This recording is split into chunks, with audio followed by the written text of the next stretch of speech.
Sure. So welcome everyone. I'm Jennifer Francois. In case you're confused, I used to be Jennifer Meyer, but I got married a couple weeks ago, so I've changed my name. I'm still the same person. Yeah, thank you. Thank you. So welcome to our annual Call IS business meeting. This, of course, was to have taken place in Denver, but it did not. So it took us all a while to get grips with our new situations and our new normal.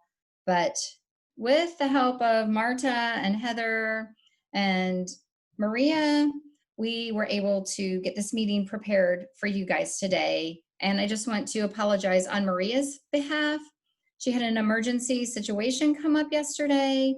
So that's why we had to swap out the link because she's unable to be here and she was going to be hosting the Zoom. So thank you for those of you who checked your email for the updated link and are here to join us. We also have Heather, who's here. Abe just jumped on. Heather and Abe are the incoming co-chairs. And we have Marta with us. Marta is our incoming chair-elect. So welcome to all of those people.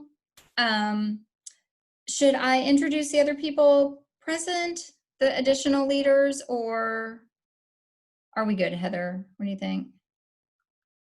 How about welcome all current steering committee members and project leads. Thank you everyone for attending. And welcome everybody else as well. So we're going to move on to welcome an old business. We have welcomed you, so be welcome. The next thing is just some housekeeping. I see that everybody's already doing this, but we just ask that everyone stays muted unless you want to add something or contribute something. But if you do not have the floor to speak, just please keep on mute. I think we've all become Zoom experts in the last 2 months, if we weren't before.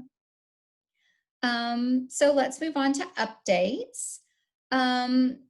General notes from the steering committee. So we got an extension from Tesol to submit our annual report to them the end of June. That I don't even remember when it was originally due, but we knew we weren't having our meeting and we wanted to wait till after our meeting. So I will work on that with Maria and we will get our annual report submitted. And this year it's our 3-year review.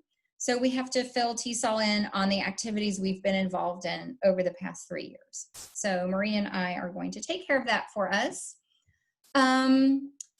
We had a steering committee meeting about a month ago to discuss some things coming up that we will talk about later on the agenda.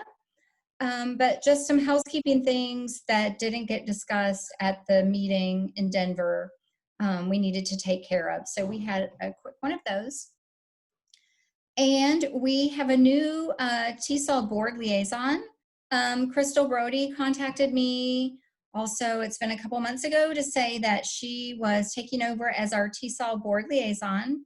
So before that, it was Kathy Lobo, but she has now been replaced by Crystal. So Crystal is going to be our liaison to keep us informed of things going on the Tesol board and to help keep the Tesol board informed about issues that we have going on. So we appreciate that. And Joe is also here today. He's not our official board liaison, but welcome from the Tesol board. Thank you. The next update is a little plug for reading proposals for Tesol. The deadline to apply to be a proposal reader for big Tesol, not the Call IS, but Tesol, is passed for this year. So please keep in mind next year, mark your calendar now for June 2021. The digital strand, is somebody here can tell me the exact name? I think it's the digital technology strand, something like this, is where all of the proposals submitted to Tesol for adjudication for the general sessions, that is where our proposals would go. And so we are the pool of experts who are best prepared professionally and with our experience and education to vet those proposals. So we would just encourage everyone here next year to think about it. And Tesol will send out an email to everyone. Oh, Suzanne is joining us. She is the leader of this group. So this is excellent, the digital strand. Thank you, Marta. Maybe Suzanne, when she gets fully connected, can give us a quick word about that. So we just encourage everyone to follow up with that next spring. That usually comes out after the conference in March. Suzanne, can you hear me? Yes, you're talking to me, Susan? Yes, Suzanne. Yes, I am giving you a plug for the digital learning and technology strand, asking people to apply to be proposal readers. Could you just speak to that for like 1 minute?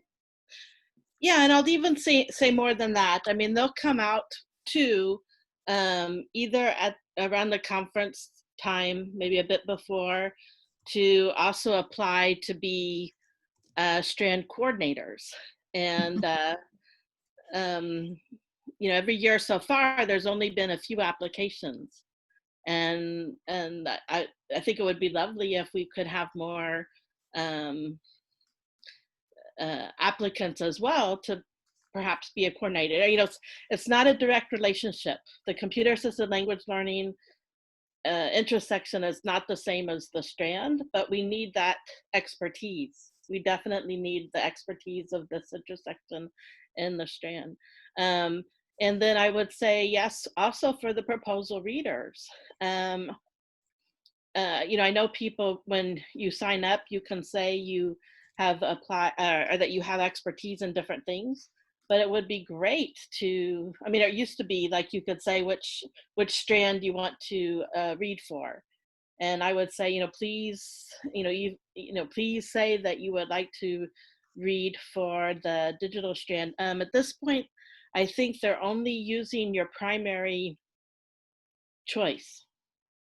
So when you choose two, because I mean, at this point we had like 60 readers, but I would say maybe only 12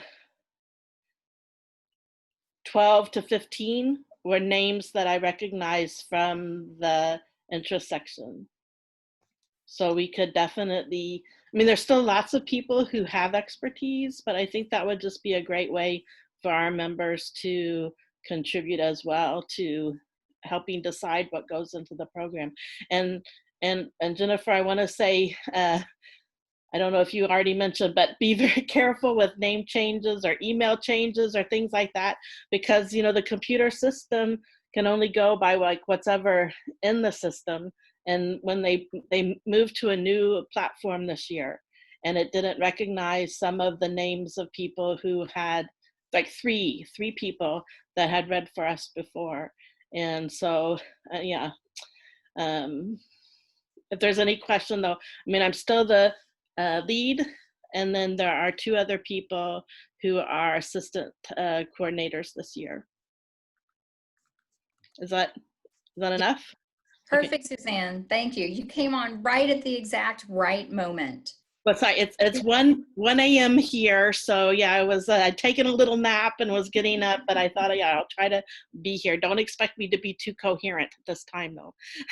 Okay, all right, thank you. Heather, did you want to add something? Oh, okay, all right. Excellent, thank you, Suzanne. So watch for that next spring. If you want to apply to be a strand coordinator or assistant coordinator, please do that. Or if you want to apply to read proposals for the digital technology strand, please do that. Excellent. Okay, and the next thing on our agenda, we're at 3.B, is the Electronic Village update. And since Sam and Andy are both here with us, I'm going to let you guys take it away. Okay, well, Sam's, I guess, connected. I can see him. Yeah, I'm here. All right. Do you want to start, or I can Sure, let quickly... me get my data up. I have a few sheets, and then Jennifer, I also sent you some of the information. I was pulling some of the historical information as well. But just in general with the convention, not convention, we had some pretty low numbers in terms of the total proposal applications. It was 173 this year. And compared to past years, looking at some of the session data, 2019 was 244, and before that was 210. So we're sort of continuing our decline in terms of total proposals. And because of that, we've also had a pretty high acceptance rate, averaging in like the high 70s, 80s. So I guess figuring out ways to possibly get advertising out a little bit earlier. It's always a little bit weird with the timing of the main convention and us trying to also capture some people that might not have been accepted into the main convention.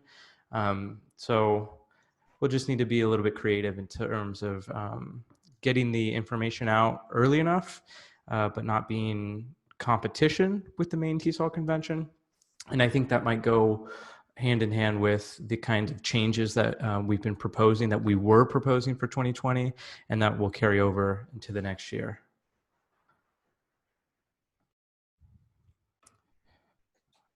Andy, do you have anything to add? Not to that specifically, but I do have to go over the volunteer situation. Mm-hmm. So maybe we'll change that in a lot of time. So if I can share my screen for a second, I can show you where we were in late February or early March. We had quite a few people who had signed up. In fact, a couple of the people I can see here today, including Kim, Marta, and some others. So did you enable screen sharing for me? Nope. Okay, well, it's no big deal. We had about 25 to 30 people who had committed to a specific time, and the times that they were going to volunteer were typically right before or right after the presentations, and they were all experienced EV presenters that we had either in 2019 or 2018 or even before that. And there were people that I found using our previous databases. So there were some great candidates and everything was headed in the right direction. And all these people, like I said, were experienced presenters or they were former volunteers. So they're people that we can count on in the future, whatever the future happens to be. So we can continue using a form to recruit them, but I think this has been a very good way to get the right people in where we need them best. So any questions about that?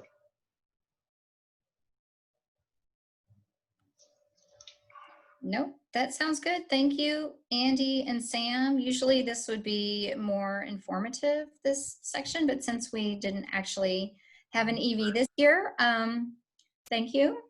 My agenda just timed out. Let me bring it back up.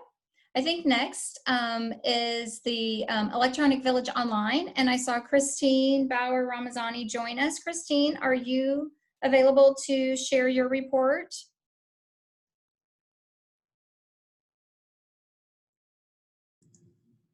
Sure, I can. Jen, do you want me to share the screen?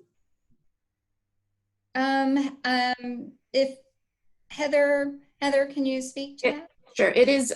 It should be enabled. I just need to stop sharing, which I did last time. But once I stop my share, you should be able to share from the bottom center. Okay.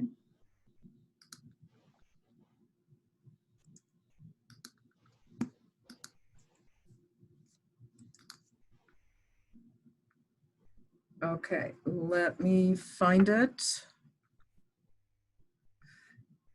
Okay. Can you see it? Yes. Okay, great. So, yeah, thank you very much for letting me speak on this briefly. I'll try to be very brief. You see at the top there, the coordination team for 2020, which has changed for 2021. So at the moment, Marta Ramirez is the head lead, and Natasha Bozic-Grozic, I'm not exactly sure how to pronounce her last name, is coming in as the lead, and we've got a new incoming lead as well. So as for the sessions, we had 15 sessions, I believe, that were accepted for final offering, and you can see the entire list of sessions here with the participants, number of participants, and the total was 1,465 in all 15 sessions. So that was quite an astounding number again, and we're happy that EVO continues to be very popular. We are going to be sending out the call for proposals for EVO 2021, most likely on Monday. So please watch for that. So here are the number of countries that we had represented as reported by the moderator. So it might have been a couple of them left out, but 72 countries from around the world were represented. So a number of sponsors were also represented here, and of course the CALIS is the main sponsor of these sessions, and the next important one is IATEFL. So I think that's, well, maybe I don't have the dates here for the next year, but they will be similar to what is here, January 11th to February 16th. It will be right in that ballpark again, okay? So any questions? I'd be happy to answer. I'll stop sharing.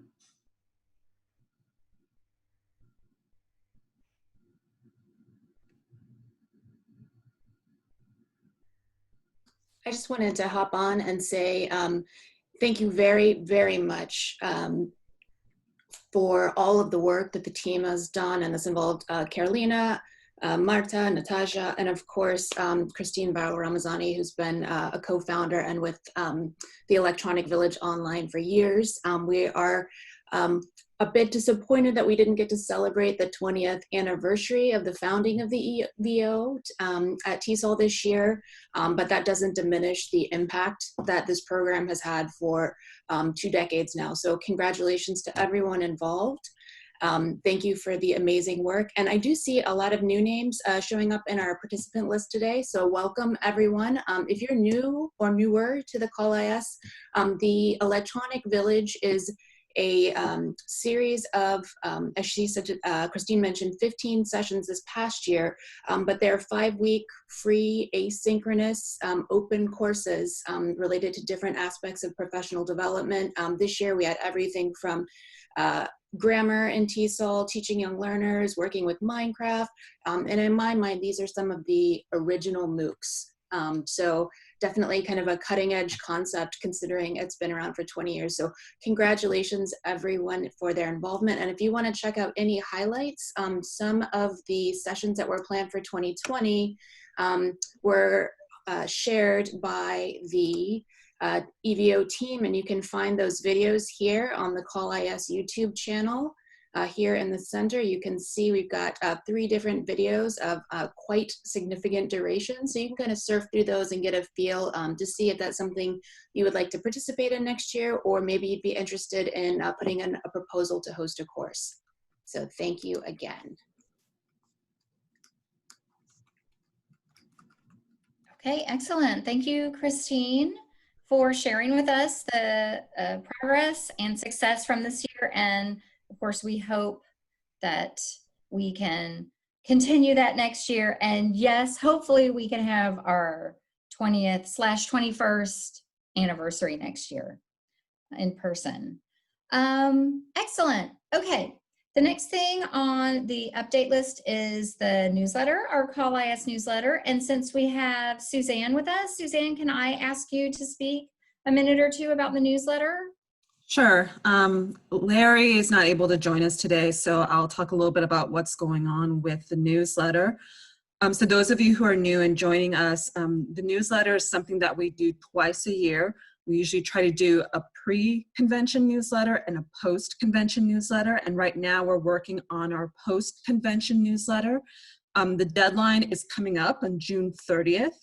And so far we've had a lot of articles coming in, which is pretty exciting for Larry and myself. So typically in the newsletters, we usually have 3 letters, usually from the leaders of the interest group, 4 to 5 articles, and some columns. So we encourage submissions of many types of articles related to call, website or book reviews, reports on conferences, and so on. So our editing team is also growing. We have 2 new editors joining us.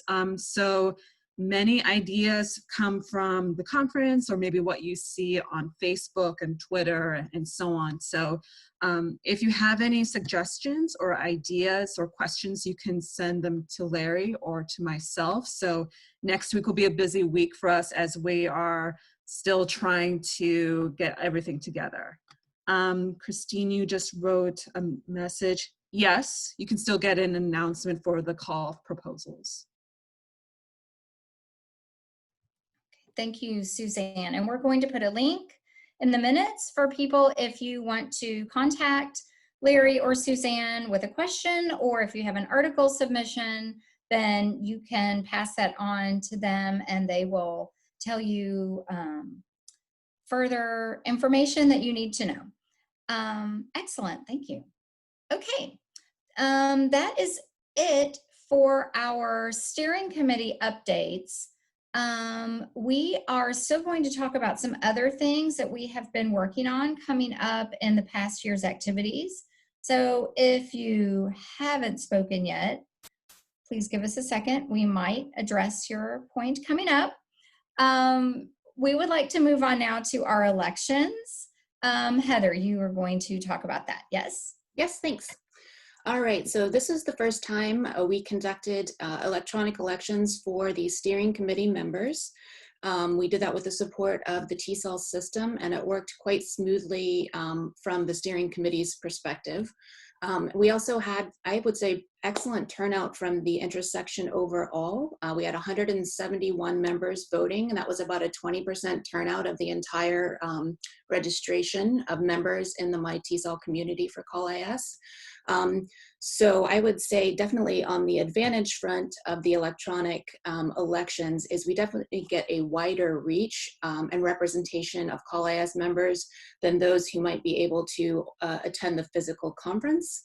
And I know some concerns have been voiced about a lack of personalization of doing it online. And so we tried as the steering committee to work around that by asking candidates to provide a short video or information about why they were interested in running. So you could kind of put a name with a face and get a feel for why they wanted to be part of the team, and hopefully that addressed that concern. So we are looking at continuing with doing fully electronic elections in the future for both the chair-elect position and the steering committee positions, and we plan to conduct those prior to the Tesol conference each year.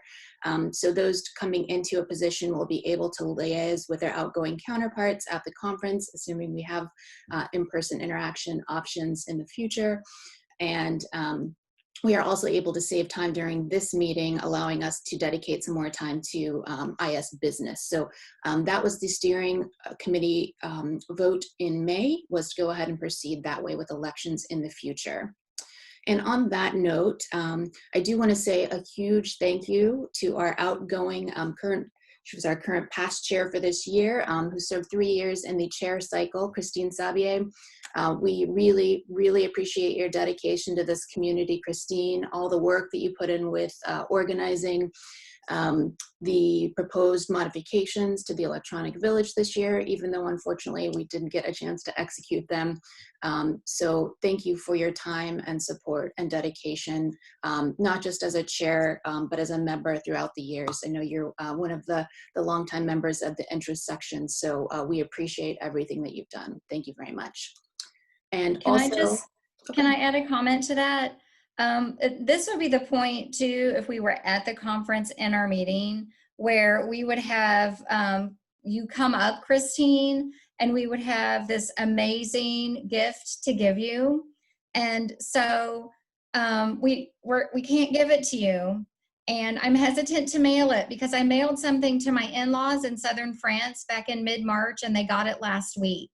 So I don't know if it's a good time to be mailing stuff either. So you might just have to hold on for a bit for your amazing gift. But Christine, do you want to take a minute now to say something? Yes, people are going yes. So maybe just a hello. Hi. Thank you. I'll take a virtual hug. Thank you, everybody. It was amazing working with everybody over the years. The Call IS has become a family, a second family. Not going to the conference this year was like something we've all missed, I think, because we all plan for it from year to year. We not only attend the conference, but we also do all the networking, but we also do a lot of socializing at the same time. Friends from all over the world, meet up. So we see each other, face to face, and we see each other virtually all year round. So this was really a missed opportunity this year, but thank God for, as you said, we become pros with Zoom, so we're keeping up our links. Yes, we had planned a lot of new exciting developments this year, so it was a shame that we actually did not put it to test to see, what still needed work for next year. But as I heard Sam say and Andy say, so things will be carried on to next year. So I look forward to being part of that next year, and I wish everybody luck in the planning. I'm around if you need help. And thank you everyone for your support over the year. And I wish the new team good luck. Excellent. Thank you so much, Christine. We also do want to say thank you as well to Jose Antonio da Silva, who is one of our outgoing steering committee members and a longtime active volunteer in the Electronic Village. So thank you, Jose, even though you were not able to join us today. We want to say hello and welcome back in some cases, to our newly elected steering committee members, Samuel Adams, Jane Chen, and Aaron Schwartz. Thank you for offering your skills and expertise to serve the interest section. And also a quick hello and welcome, even though it feels like she's been part of the team forever, to our new incoming chair-elect, Marta Halachevich. Close, I hope. And that's very nice. You have a few more years to practice, though. I've been listening to your audio on your email signature. And I want to just take this moment briefly to welcome anyone who is interested in serving in a leadership capacity as a steering committee member, or maybe on the chairs team in the future. We will be putting out that call for interest prior to Tesol 2021, so be on the lookout, and we would love your help in the leadership of this interest section. So please be willing to put yourself out there. Thanks.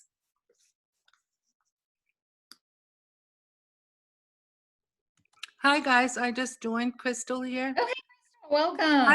I was waiting in another Zoom room that linked it out on my calendar from the previous email, and Lane was there too.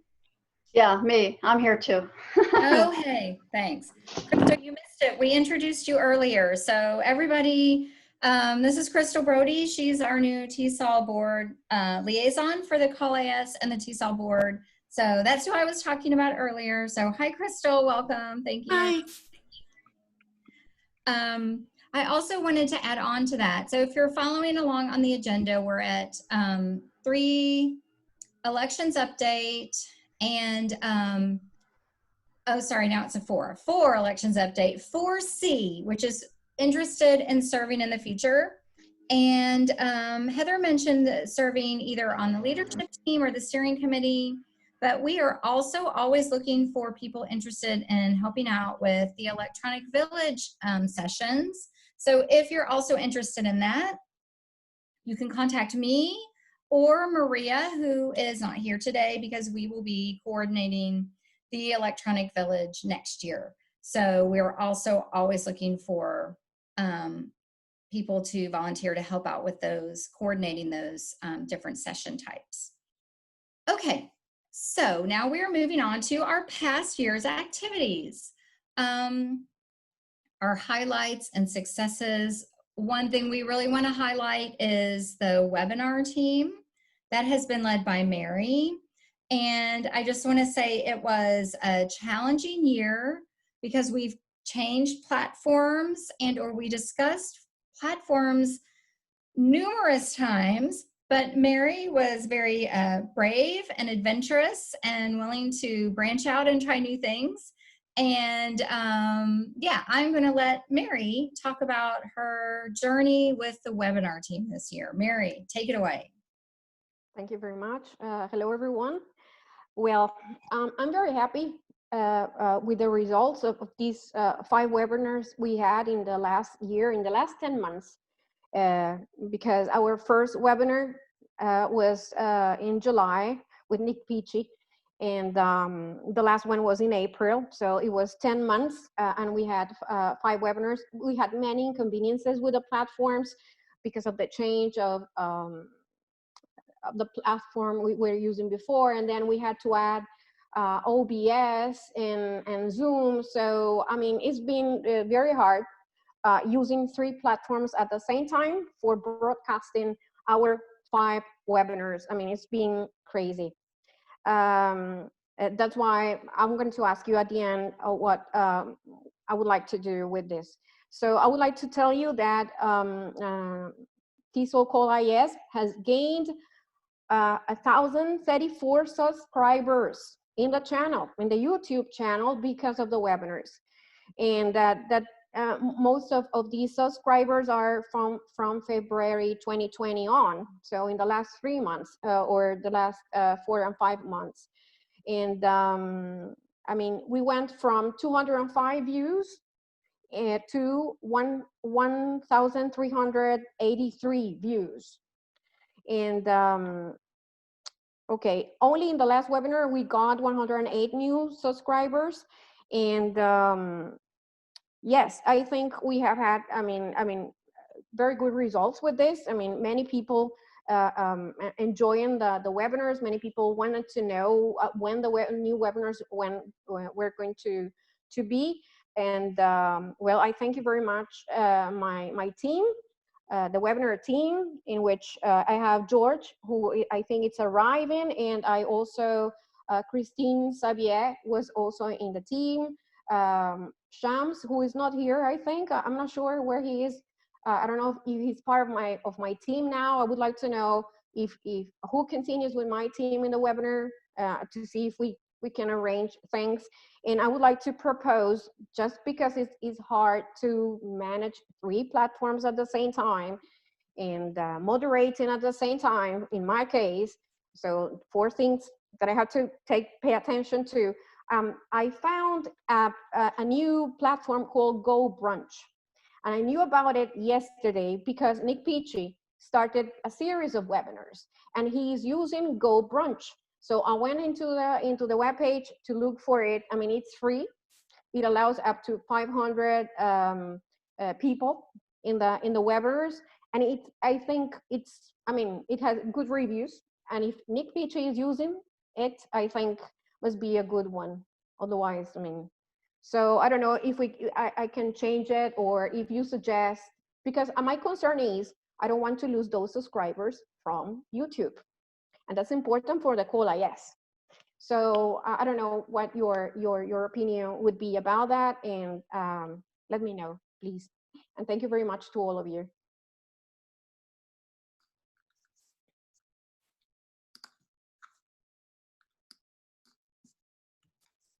Great.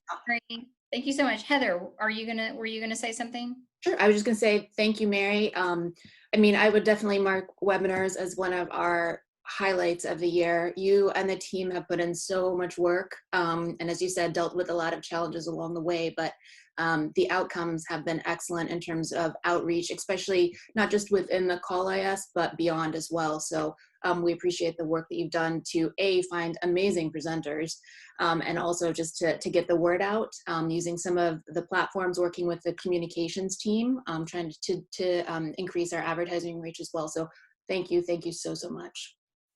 And then I'm just going to speak briefly on sort of the combined rest of social media outreach. I want to say a quick thank you to Diana Lippincott, who I don't believe is able to attend today. She is our social media manager for Twitter and for Facebook.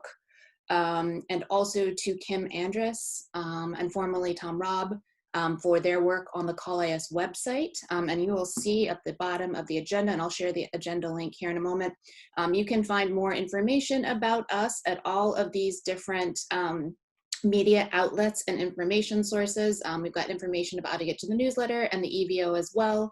But please, if you have not subscribed to the YouTube channel, make sure that you do that. I'll see if I can share that up here. Again, we have those amazing webinars featured that Mary's team conducted, the EVO highlights that would have happened at the conference this year that were kindly shared. And then we have been cataloging since Tesol 2017 through the work of the webcasting team, live broadcasts of a variety of sessions from the Electronic Village and the Technology Showcase. So we have over 40 free professional development videos up on the site, and we are continuing to add them as additional programming occurs. As Mary mentioned, we have over 1,000 subscribers, and we have them from 25 countries. And we've got over 4,100 unique viewers in that mix, so that's pretty cool. And about 1,000 hours of watch time. So people are tuning in and they're staying tuned in as they're coming. So please do subscribe to the YouTube channel if you haven't. And if you can think of ways to contribute content for the Call IS, please get in touch with me. I am the channel manager. All right, I think that's all on social media and multimedia outreach at this time. So next we will move on to new business with Jen. Hi, that's me again. And Heather, Joe put a question in the chat, if you can follow up with that. Oh, new business. So some of you may have seen that Tesol is having a virtual conference the 16th through the 18th of July. And they reached out to us to offer us 20 presentation slots. So out of the 100 that they are offering, they gave the Call IS 20 of those. And how we decided to fill those from the steering committee, we chose together, we got together and took a vote. We contacted the accepted presenters who were already accepted to present in Denver, and we went through and vetted the ones that had something to do with direct instruction in remote learning environments. Because this is the hot topic right now, and it's something that a lot of people have been postponing figuring out or never had to figure out, and now all of a sudden everybody was thrown into the same pot. So of those sessions that we picked out, we sent out an inquiry to all of the accepted presenters, and the ones that came in, we vetted as a team. The leadership team went through and evaluated those, and we sent off our list to Tesol with 5 alternates, because I do believe we've had a couple who've had to cancel. So how they're doing that is the presenters are pre-recording a video and they are uploading them to Tesol, and Tesol is then broadcasting them on a schedule. But they also wanted to add a face-to-face aspect. So they also are offering some live Q&A. So when a session, for presenters who are in agreement, when a session is over at this scheduled time of its broadcasting, the presenter will be available to do a live Q&A. And Tesol told me they were going to try to stagger those times, so it didn't have to be on a North America time zone. They would stagger those so they would be on time zones around the world, so not everybody had to be up in the middle of the night or at very early hours in the morning. So that is that. That was very exciting that they gave us, yes, Yes, and we did have some issues with our email system going out with some people not getting them or the responses not going correctly. So Rana, thank you very much for all of your patience, and we will talk about what's going to happen with the rest of the accepted proposals from Denver in a few minutes here. So that was very exciting, and Tesol also asked us to provide some volunteers to add some expertise support with presenters who might not be familiar with recording a video and uploading it. So we had some Call IS members volunteer to help out the presenters for the virtual conference. And we've also had some volunteers say they are willing to help moderate this live Q&A session. So thank you to everyone who responded to those calls for volunteers. That's another way that we can be useful for the entire community in the world is by taking our expertise and sharing it. So thank you to everyone who volunteered. Okay, the next thing coming up is our goals and plans and ideas for the upcoming year. Of course, everything is up in the air everywhere. It's changing day by day, but as everybody else, we will also try to make some plans, and we will be flexible and we will adapt as needed. We are a very flexible group. I think that is in the nature of the Call IS because technology is almost never consistent. So things are always changing. So we are pretty good at adapting and hitting the ground running. But we do have some plans, and we will have an Electronic Village coordinators planning meeting. This is another thing that we missed in Denver. We always have our Electronic Village planning meeting for the upcoming year. So that will be coming up sometime in July, hopefully. We'll send out a doodle for people to fill in when they are available, where we will discuss some more concrete ideas. The next item is at our steering committee meeting that we had back in May. We agreed that we wanted to offer all presenters who were accepted for Denver the opportunity to present in Houston as well. So also sometime in the coming weeks, we will be sending out another letter to inform all of our accepted presenters that they need to let us know if they plan on presenting in Houston. And we will be very happy to accommodate those sessions again.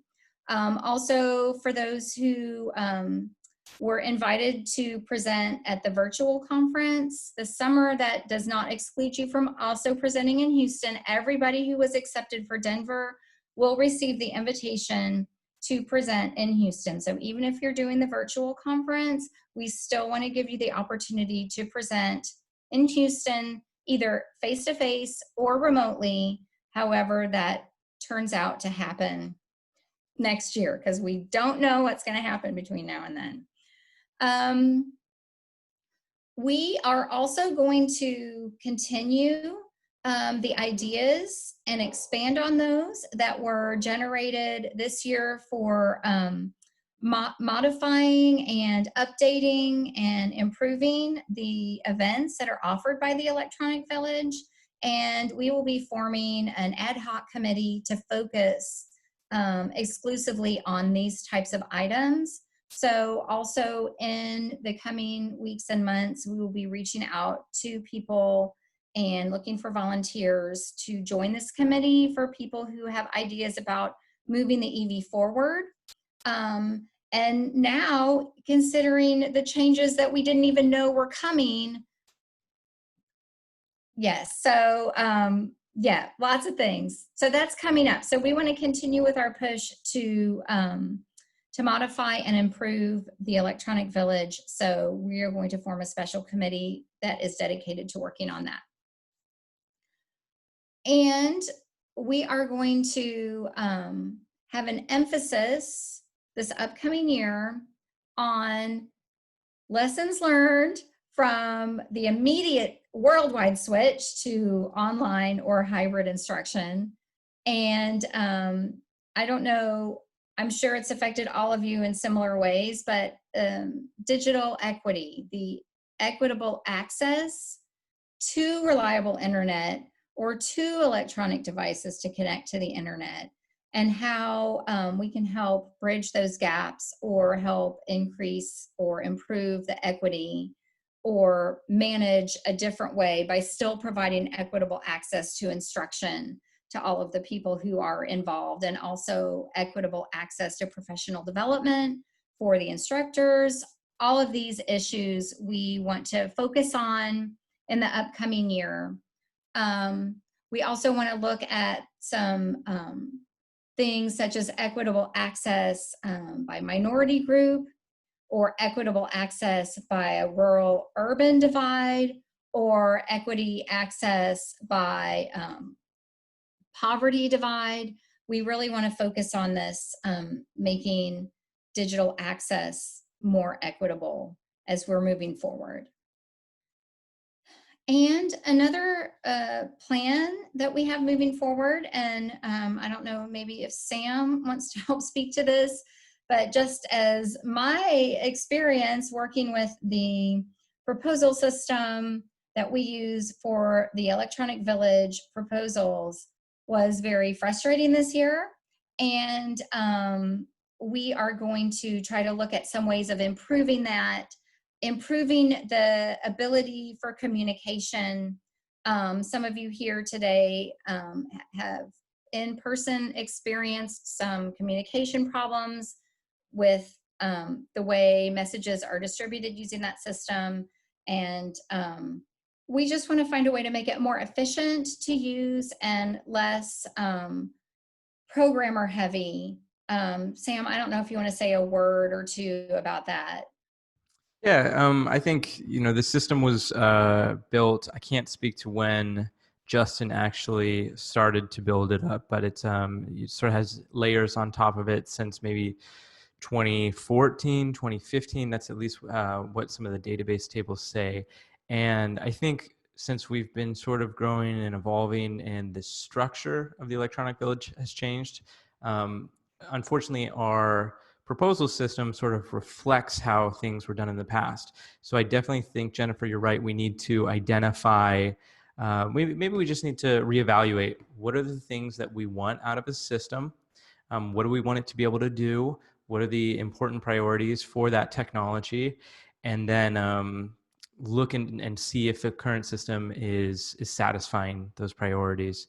For example, it's pretty good at giving us flexibility in terms of being able to fit into the different event types that we have. But then as sort of a communication medium, we've been running into trouble. Just like we tried to send out the message to all the accepted presenters to inform them of the opportunity to present at this virtual convention. And because of how the mail system is set up, it ended up in a lot of people's spam folders. And I'm not a mail expert in terms of like STMP and everything. So, would it be better for us to, for example, use a email marketing system like Emma or something? So I think, thinking about what are our priorities, what are the critical functions that we need out of the system, and then maybe we trim down the current use of the proposal system, or piggyback off of what Tesol International might be using for their proposal system. I don't know, but I think it's definitely a good moment for us to reevaluate the system, the callis.org/EV. But I definitely don't want to throw the baby out with the bathwater, because it does give us a lot of flexibility. And for example, had we used the system that Tesol International was using, we wouldn't have direct access to the acceptances, the rejections. I think we'd be having to go through other liaisons, whoever that might be. So at least it allows us to do a little bit more with the data, the information, to see who are the members, who are the people that are actually getting involved in terms of the proposal cycle. And I think also another thing that, just to extend this discussion, even though we have the MyTesol board, I think having some kind of, we definitely need to improve our volunteer tracking. And I know we've tried to do this in the past.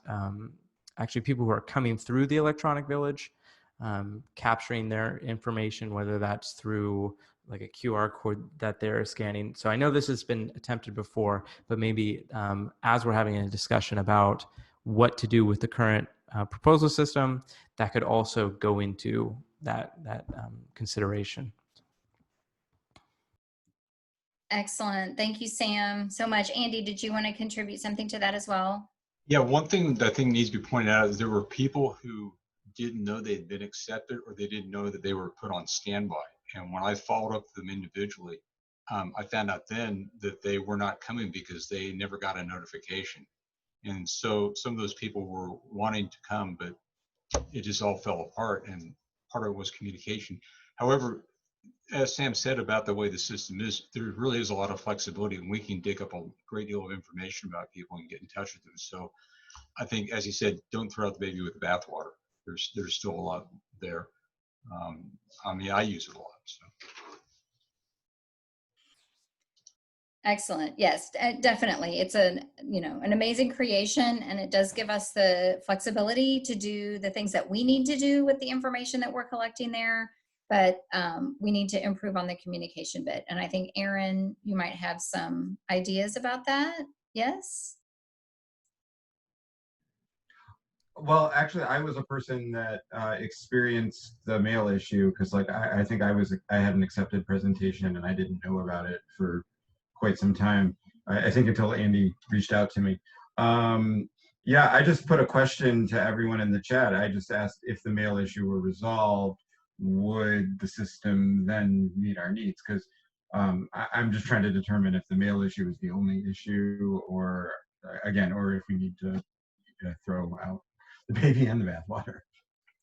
Super. I think these are excellent points, and will be a great topic for continued discussion in the future, really digging in and seeing how we can add efficiencies. In the interest of time, we've got about 5 minutes left.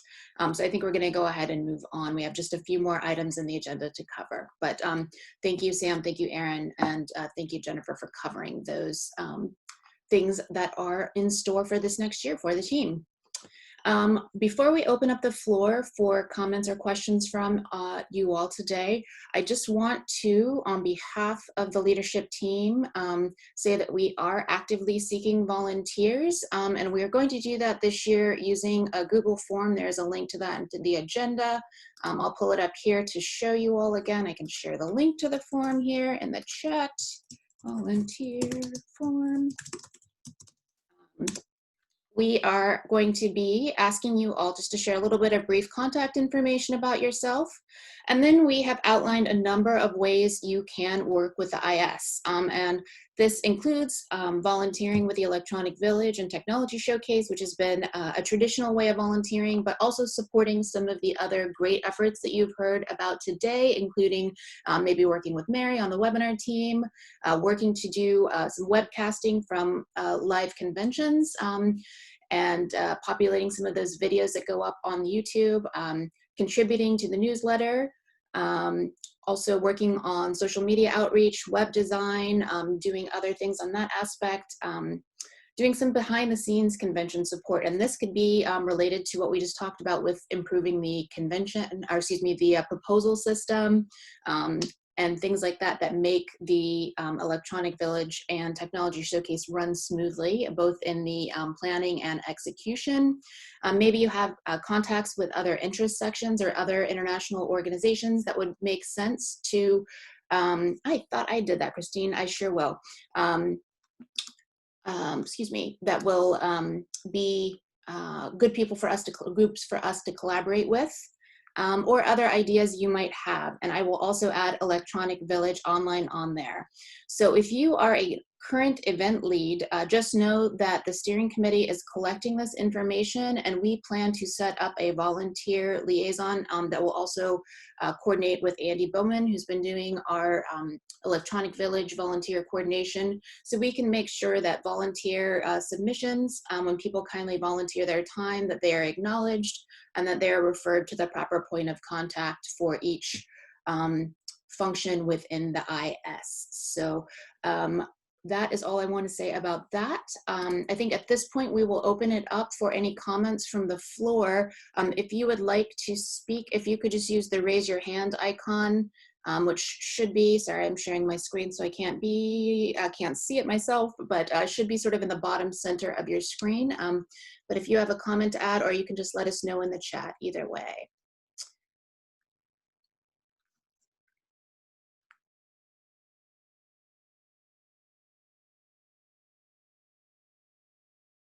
Looks like Susan Stamper was sharing some information related to her virtual presentation at JELC Call. So she's suggesting that you check that out. If you're looking at holding virtual events, great, we'll take a look into that. And it looks like in relation to the announcement that was going to be our last announcement about Houston 2021, it looks as though Rana Khan might be able to mention some details about that. Rana, do you want to hop on? No pressure if you don't. Thank you, Heather. Hello, everyone, and thanks for asking that. Yeah, actually, we might have a hybrid conference in Houston. We never know, considering the situation that we are in right now. Who knows whether it's going to improve or not? So there is a possibility that we might have a hybrid conference. And yes, thanks for bringing this up about the proposal system. I think Mira Smart is a wonderful system, and I mean, I don't know how we can have this done with EVO also, and how we can have EVO into it, but and it's also very good for sending out mail blasts. So this problem of people missing out mails, or the mails going into the spam folder, I think that's going to be resolved if we had something like this for EVO as well. I don't know how we can go ahead with that, and how you can bring this up with the conference services, but it's definitely something to consider. Great, thank you for that update. Any other comments or questions from the floor?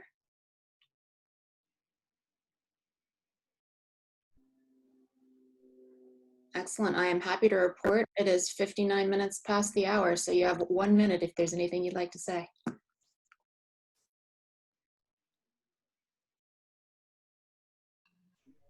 Mira Smart, excellent, thank you, Susan.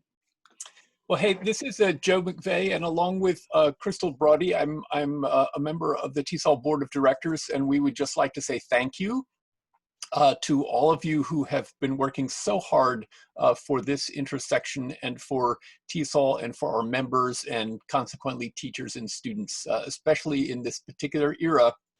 Your expertise is welcome and desired, and we just really appreciate all that you do. So thank you.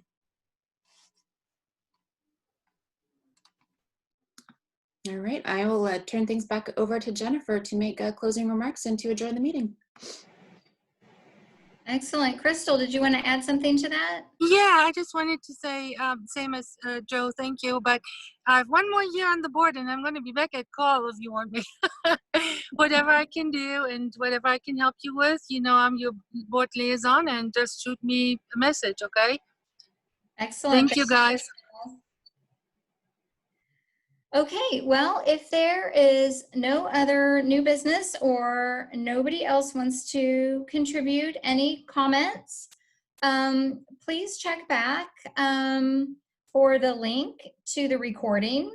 If you missed anything, if you joined us late, or if you want to pass this along to any colleagues who were unable to be here. Heather, are we going to post this anywhere else publicly, the link to this meeting? Yes, I'll edit it and upload it to YouTube later today. So it will be on that YouTube channel. And as a reminder, you can find a link to all the Call IS media outlets here at the bottom of the agenda. Yes, the volunteer link will be public, and please do share that with anyone who you think might be interested. Excellent. Okay, so check at the bottom of the agenda for links to information. And if you ever have any questions, you can contact any of us on the call leadership team or the steering committee by going to the My Tesol pages. We're all reachable through My Tesol. And we look forward to working with everyone as the year progresses and things get more and more exciting. If there's nothing else, I will then now adjourn the meeting. Thank you everybody for coming. Bye. Everyone wants to unmute and say bye. Bye, everyone.